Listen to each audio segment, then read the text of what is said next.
Hi guys, ఈరోజు మనం mini vlog వచ్చేసి తెలంగాణ స్పెషల్ బబ్బర్ గారెలు. ముందుగా దీనికి కావాల్సిన పదార్థాలు: బబ్బర్ పప్పు, 2 టేబుల్ స్పూన్ ధనియాలు, 2 టేబుల్ స్పూన్ జీలకర్ర, తగినన్ని వెల్లుల్లిపాయలు, ఒక చిన్న సైజ్ స్మాల్ ఆనియన్, దీనికి తగినంత పచ్చిమిర్చి తీసుకోవాలి.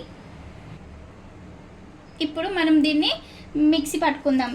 ఏమేమి మనము ముందుగా 4 గంటల ముందు నానబెట్టుకున్న పప్పు ఇది వచ్చేసి ఇప్పుడు మనం మిక్సీ వేసుకుందాం. ఏమేమంటే ఎల్లిగడ్డ, జీలకర్ర, ధనియాలు, పచ్చిమిర్చి వేసి మిక్సీ పట్టుకుందాం. చూడండి,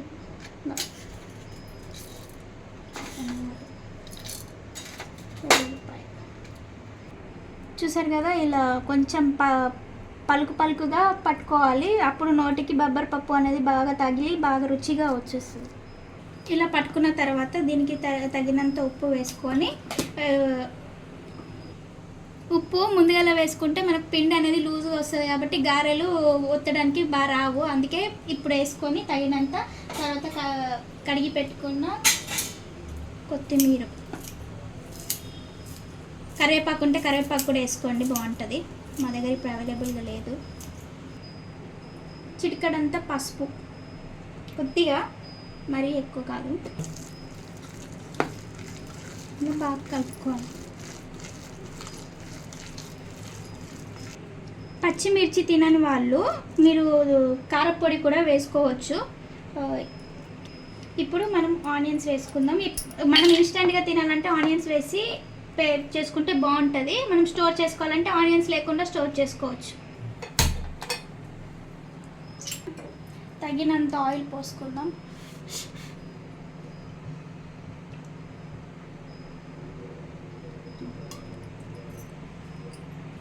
ఇప్పుడు ఒక మీకు కంఫర్ట్గా ఉండేది ఏదైనా తీసుకోండి. కర్చీఫ్, లేదంటే ఇలా పాలిథిన్ కవర్, లేదంటే జాలీలో కూడా చేసుకోవచ్చు. లేదంటే ఇట్లా చిన్న స్టీల్ గిన్నె మీద కూడా ఇలా ఒత్తుకొని ఇలా వేసుకోవచ్చు. ఇప్పుడైతే నాకైతే కవర్ అనేది కంఫర్టబుల్గా ఉంటుంది కాబట్టి ఇలా. మీకు ఎంత చిన్నగా పెద్దగా కావాలనుకుంటే ఇలా గారెలు చేసుకోవాలి. ఇట్లా చేసుకొని మధ్యలో ఒక హోల్ పెట్టుకోవాలి.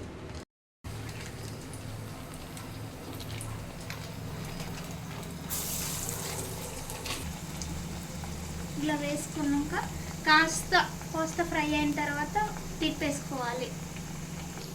చూసారు కదా, ఇలా కాస్త బ్రౌన్ కలర్ లాగా రావాలి. అటు ఇటు 2 సార్లు మర్రేయాలి. మొత్తం కొంచెం అంటే మనకు ఫ్రై అయిందని తెలుస్తుంది కదా, బ్రౌన్ వచ్చే వరకు ఉంటే తీసేయాలి. వేసుకొని అటు ఇటు 2 సార్లు తిప్పుకొని బ్రౌన్ కలర్ వచ్చేలాగా చేసుకొని, అప్పుడు చూసారు కదండి, ఇలా బ్రౌన్ కలర్ రావాలి. అప్పుడైతే గారె లోపల బాగా ఉడికి టేస్టీగా ఉంటుంది. ఈ వీడియో నచ్చినట్టయితే లైక్ చేయండి, షేర్ చేయండి, సబ్స్క్రైబ్ చేసుకోండి.